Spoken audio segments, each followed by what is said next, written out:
โดยสบายดีเนาะทางแมนทางสบายเองกับสิคอหยาดทำสื่อก็นั่งละเนาะสื่อว่าจะไหนเนาะสื่อแม่เนาะสื่อเมย์โดยอายุจากปีก่อนน้องละ18 18 ปีโอ้ยมีแต่ผู้สาววัยใสเนาะเป็นตาแพงนะ18จะมีแต่คนหุ่นใหญ่อวบเนาะไม่เป็นจะได้น้องละทางทางเอื่อยกับสิคอเขาเรื่องเลยเนาะทางหลานมาในมื้อนี้กะที่จะเปิดใจปะโดยเปิดใจหาคู่บ่ เปิดใจหาคู่ชีวิตหรือว่าหาคนคุยก่อนเนาะแต่เขามาเป็นคู่ชีวิตสั้นว่าสั้นถ้าน้องหลากับแบบว่าปัจจุบันนี้ไปเฮ็ดเวียกเฮ็ดงานยังล่ะเฮ็ดเวียกโรงงาน โรงงานหยังงานตุ๊กตาโรงงานตุ๊กตาโอ้ไปนี่หลายปีแล้วบ่น่าก็ได้ปีเดียวเงินเดือนนี่โอเคอยู่บ่น้องล่ะเงินเดือน2 ล้านเงินเดือน2 ล้านโอ้ยก็ถือว่าโอเคอยู่เนาะ แต่ว่าเฮามาหาค่าอยู่ค่ากินก็ประมาณฮอดบ่ล้านได้อยู่บ่ได้อยู่เนาะแต่ว่าก็ต้องส่งเสริมแบบว่าให้พ่อแม่เด้เนาะแบบไปทุกมื้อบ่น้องล่ะไปทุกมื้อผักไปวันอาทิตย์โอ้วันอาทิตย์ต้องพักแบบทั้งน้องล่ะอยู่แผนกยังซะเฮ็ดงานตุ๊กตานะผลิตแบบใดมันมีแบบใดเนี่ยผลิตเกี่ยวกับประกอบก็โอ้แบบประกอบอันนี้คือทางเฮาบ่ฮู้เนาะก็เลยว่าจักประกอบ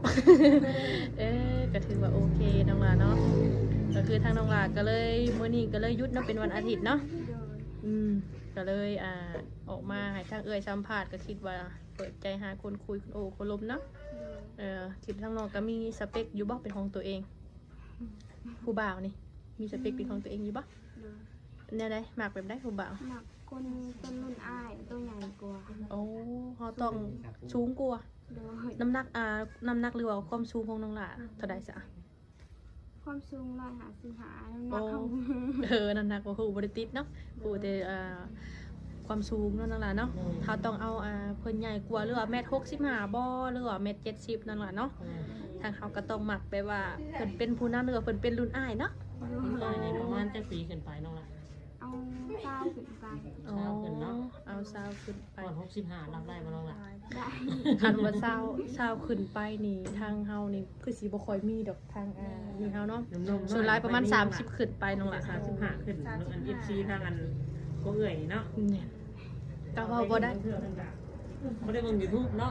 หาเองก็ได้นี่แต่ว่าอายุ20ปีนี่ก็ถือว่าน้องให้น้องล่ะเฮาต้องเอาอายุ30กว่าเด้อขึ้นไปเนาะแม่นเพราะว่าสิส่วนหนึ่งก็บ่ค่อยมีเนาะแม่นบ่ซ่องมาก็คือเพิ่นจะได้หักเฮาเด้แต่รุ่น20ปีนี่ยังเป็นเด็กน้อยแล้วสิผิดเถียงกันก็โอ้ยก็ถือว่ายากเลยเนาะก็ถือว่าทางน้องล่ะก็นุ่มพังไหนก็ได้บ่น้องล่ะโดยพังไทยพังลาวก็ได้เบิดแต่ตอนนี้น่ะบ่ได้เคยคุยไปบ่น้องล่ะบ่เคยคุยผู้ว่าอย่างเลยบ่เคยมีเนาะก็คือหน้าที่ที่ทางน้องเพิ่นบ่ได้อย่างที่น้องหลับเพิ่นบ่ได้มีคนคุยก็คือว่าหั่นแหละเพิ่นเป็นยังมีแต่ไปเฮ็ดงานสวัสดิ์อย่างนึงเพิ่นก็พึ่งกระดังสิใหญ่นี่เนาะน้องหลานเฮ็ดจังบ่ได้ก็ม.4 เนาะม.5ก็บ่จบซ้ำสาเหตุนั่นแหละคือบ่เรียนต่อพ่อแม่บ่มีเงินส่งพ่อแม่บ่มีเงินส่งน้องเพิ่นก็ได้วุฒิการศึกษาม.4 อยู่เนาะแต่ว่าคือทางน้องหลาก็คือแต่ว่าคือทางหลาก็คืออยากเรียนต่อบ่เรียนแล้วแม่นบ่แต่หาเงินทำงานเนาะแต่ว่าพออ่านได้เขียนออกติน้องล่ะจะสร้างครอบครัวต่อไปเนาะโดยก็ถือว่าโอเคเนาะก็ถือว่าโอเคก็เลยเหตุงานทั้งน้องกับแบบว่าคิดจะไปหาเงินอยู่ไทยอยู่บ่น้องล่ะคิดจะไปหาอยู่เนาะแต่ยังบ่มีเงินเฮ็ดบัตรเนี่ยปัญหาก็มีแต่แบบบ่มีเงินเฮ็ดบัตรการคือเงินเดือนได้ประมาณ1 ล้าน 2 ล้านนี่คือความหมายมันก็แบบว่าเฮาอยากเรียนอยากเฮ็ดบัตรแต่ว่าเงินน้อยเด้เนาะบ่กินเนาะบ่ใช่แม่นคือเงินเดือนหลายกว่าแม่นเฮาต้องมาใส่จ่ายในภายในครอบครัวอีกเนาะแต่ว่ารถเพิ่นมาเอาทุกมื้อบ่น้องล่ะแต่ตอนแรงจักโมงมาเทื่อนี่6 โมง 7 โมงเพื่อฮอดสว่างเนาะตอนเช้าเลยจ้ะตื่นจักโมง6 โมงเข้าไปนะหรือว่าไปเฮ็ดงานลงไปเฮ็ดงานนี่ออกไปลาดโหลด6:30เป็นแบบนี้ทุกมื้อโอ้ยเนาะ ยืนบ่คือหนังน้องหล่ะที่งานเนี่ย นั่ง นั่งก็ถือว่าโอเคแบบหนึงเนาะคันนั่งร้ายก็บ่ได้อีกต้องเที่ยว งานยืน แม่ งานยืนก็ยืนได้เดียวได้นั่งล่ะทำบ่ได้นั่งเลย แบบคืองานดีคอนทางน้องหล่ะก็เคยเข้าบ่ บ่ บ่เคยเข้า ขึ้นบ่เข้าขึ้นบ่เอาคนน้องล่ะขึ้นบ่ลองเข้าเบิ่งยังไงมันอยู่ใกล้เลยน้องล่ะ โดย มันก็ชินอยู่พุ่นน่ะเคยเข้าพุ่นน่ะเนาะ มันก็ถือว่าง่ายเนาะโดยก็คือว่าทางน้องหล่ะก็ได้ทางเฮ็ดนาบ่ในครอบครัวนี่ เฮ็ด ได้ข่าวร้ายว่าแต่ละปีนี่ ได้30 โอ้ก็ได้หน่อยทางน้องหล่ะ ได้ถุงเดียว โอ้ กินได้บ่น้องล่ะ บ่ บ่คุ้ม เมื่ เนาะ อนี้ก็ซื้อ โอ้ เดี๋ยว ต้อง นี้ก็ ซื้อ ซื้อ ครับ กินว่าเดี๋ยวนี้นะ โดย นั่นแหละสาเห ครอบ ตุ ครัวมีแต่คนน้องล่ะ มีน้อง3คน เจ้าเป็น ไก่กบ โอ้ ลูกแสดงว่าพ่อแม่ก็นี่ก็ยังหนุ่มอยู่เนาะ อันนี้แหละสาเหตุที่ว่าทางน้องเราออกมาเปิดใจเนาะบางเทื่อเขาอาจสิพบพ่อหนุ่มทางใดหรือว่าเมืองนอกบ่ต่างประเทศบ่ทางใดก็ตามน้องละเนาะบางเทื่อเพิ่นถึกอกถึกใจเฮานี่ก็บางเทื่อเพิ่นได้ช่วยช่วยเหลือครอบครัวเนาะซื้อข้าวซื้อน้ำเนาะทางหลากก็มีทางติดต่ออยู่บ่น้องอ่ะ มี มี เล่น เฟ เฟ ซ ซเล่นได้ ไลน์ไลน์แจกได้เบิดบ่ โดย โอเคกระทั่งเฮาก็สิได้เอาเฟซหรือว่าไลน์ทางน้องเพิ่นเนาะสวัสดี เนาะ เนาะ บางเทื่อเขามีได้กับว่ามีบ่มีก็บ่มีเขาออกอากาศบางเทื่อ FC เพิ่นมักทวงได้เสมอ แม่น บัดได้ออกบัดไปแจกแต่เพจหรือบ่แจกกันไลน์แบบนี้บางทีก็ แม่น บัดเปิดในคลิปก็มีเพจอยู่ว่าซั่นนะ แม่น บางเทื่อเขาเว้าได้ว่าบ่มีเนาะ แม่น ก็ต้องเว่าตามความเป็นจริงเนาะน้องหลาน แม่น เนาะ ก็คือช่องมาก็คือบางคนเนาะ โดย FC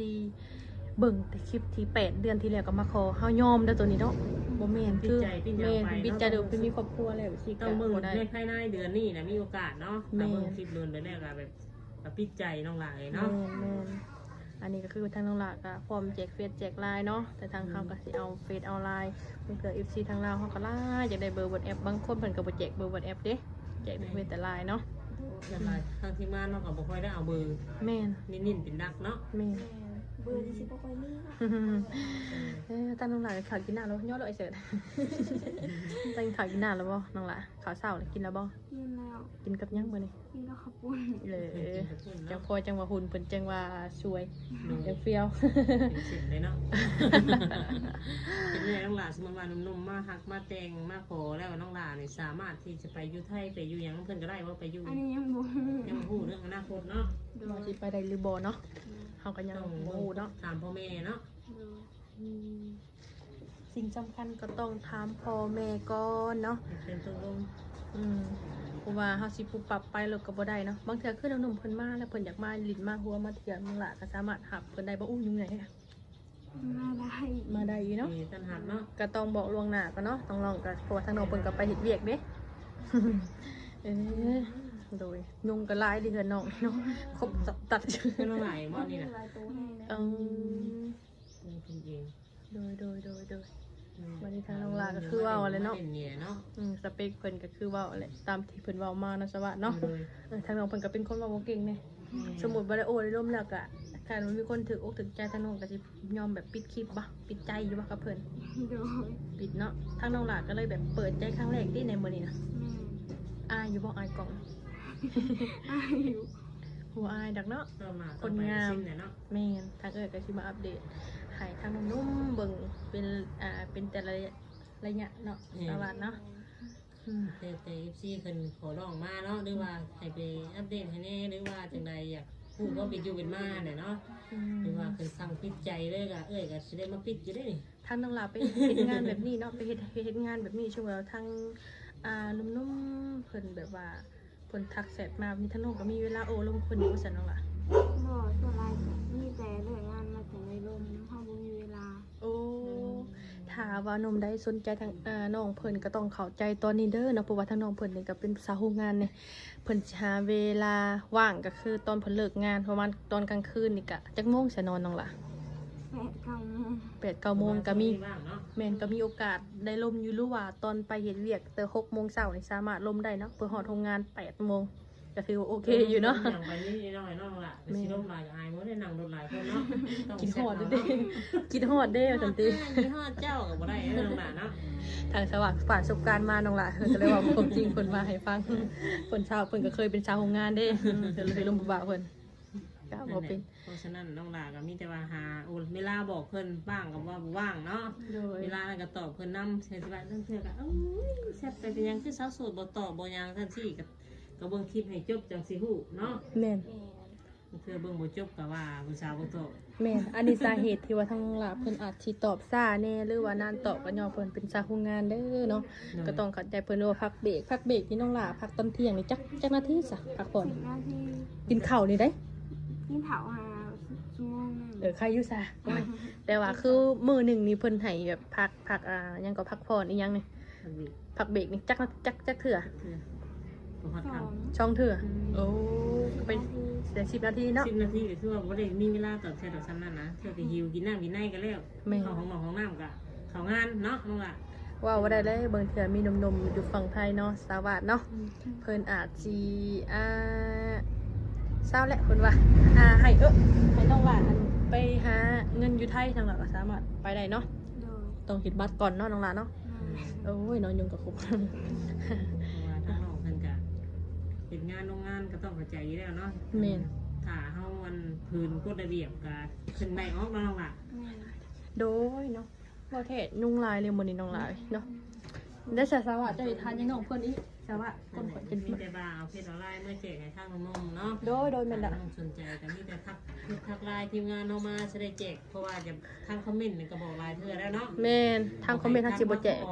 เพิ่นก็ยังขออยู่บ่เซาคือว่าเพิ่นเบิ่งคลิปบ่จบบ่เนาะ เอ้ย สามารถก็สิได้อันบ่ชีดไปตรงนี้แหละว่าเหมือนว่าพอทางอันคอมเมนต์นี่บ่ตอบบ่ให้เนาะ แม่น ได้ทางเราส่วนตัวกับทีมงานเท่าใดเนาะ โดยสาวทางเสมอกับทีมงานกับแสดงโคโตจกคลิปลงไปเพียงสำนี้เนาะพอกันคลิปหน้าคลิปในสบายดีน้องละโดยสบายดี